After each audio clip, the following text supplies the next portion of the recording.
How do you address some of those concerns that people genuinely have? Well, I mean, if you're a Christian especially, there's the leg up because we can say that Christ loves us all, that Christ died for us while we were yet sinners.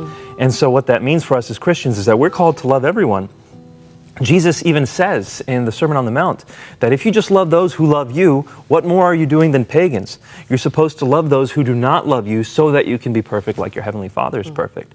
So with Christians especially, it concerns me when they react with fear. Because what does 2 Timothy tell us? We have not been given a spirit of fear, but a spirit of power and love and self-control. And so we as Christians cannot respond with fear. We have to engage the situation. And I would prefer we not be reactive, but proactive, right? As we have 4.6 million Syrian refugees, let's receive them with love. Let's engage them. They need to know basic stuff like how to drive or how to speak English or what Canadian or American traditions are like. We can teach them that while also sharing our love for God, and that's the perfect opportunity to reach these people. You've received a lot of backlash because you've spoken out about this. Yeah, the problem is that people will see a criticism of Islam as a criticism of Muslims.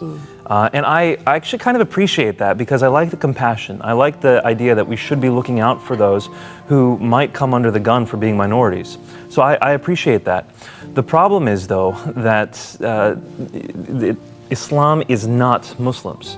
And so when I'm talking about the Islamic faith, the history of Islam, I'm not criticizing Muslims. My mom is a Muslim. My father is a Muslim. I love Muslim people, but I worry about some of the things Islam teaches because that can affect those who believe the religion. Explain what jihad is. Now, the term jihad itself means struggle. Now, because of that, some people will argue from the Islamic apologetic side that it's an internal struggle, a spiritual striving against oneself. And technically, it can mean that. But in the Quran, the majority of the times it is used, the vast majority, it implies a physical, violent struggle. And in Muhammad's life, we see that very clearly. When he encourages people to engage in jihad, he means to fight physically, to be ready to go out and emigrate and fight.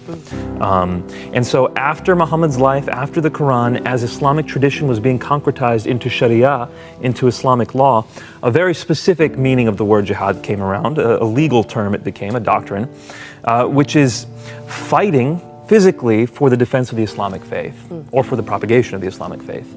And so that's what jihad ultimately came to mean.